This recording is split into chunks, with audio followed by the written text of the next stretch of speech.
এই 28 ফেব্রুয়ারি 2025 বাংলাদেশের ইতিহাসে নব দিগন্ত উন্মোচনের আরেকটি অধ্যায় হতে যাচ্ছে, আরেকটি সাক্ষী হতে যাচ্ছে। একটি অভ্যুত্থানের পরে নতুন এক বাংলাদেশ।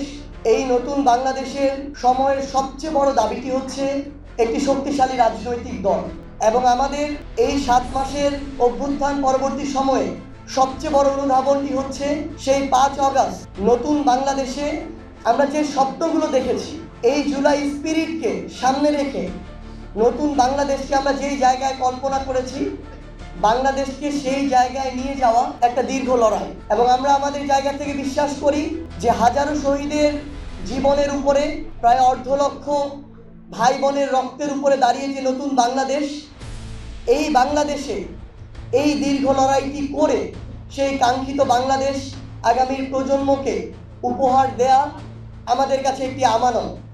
এবং আমরা আমাদের এই লড়াইটি করে যেতে চাই। সেই লড়াইকে সামনে রেখে বৈষম্য বিরোধী ছাত্র আন্দোলন এবং জাতীয় নাগরিক কমিটি ঐক্যবদ্ধভাবে নতুন একটি রাজনৈতিক দলের আত্মপ্রকাশ করতে যাচ্ছে আগামী 28 ফেব্রুয়ারি বিকাল 3টায় জাতীয় সংসদ প্রাঙ্গণ সংলগ্ন মানিক মিয়া এভিনিউতে আমরা আমাদের এই নতুন রাজনৈতিক দলের আত্মপ্রকাশ করতে যাচ্ছি।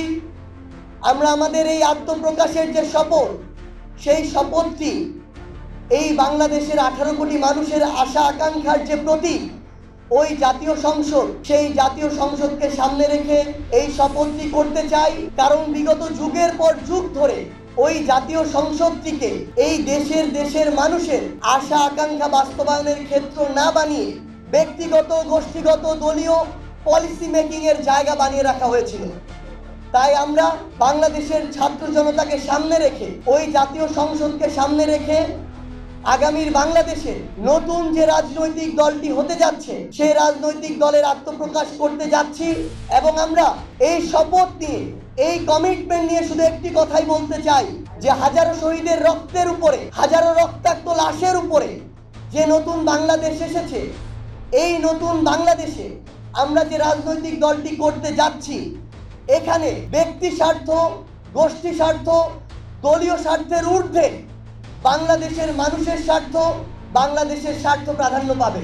আমাদের সেই দল আত্মপ্রকাশের যে আমাদের প্রোগ্রামটি, সেখানে আমরা আমাদের জায়গা থেকে বাংলাদেশের রাজনৈতিক অঙ্গনে যত দল রয়েছে তাদের নেতৃবৃন্দ থেকে শুরু করে আমাদের এই অভ্যুত্থানের যারা শহীদ পরিবার, আহত যোদ্ধা রয়েছে, বাংলাদেশের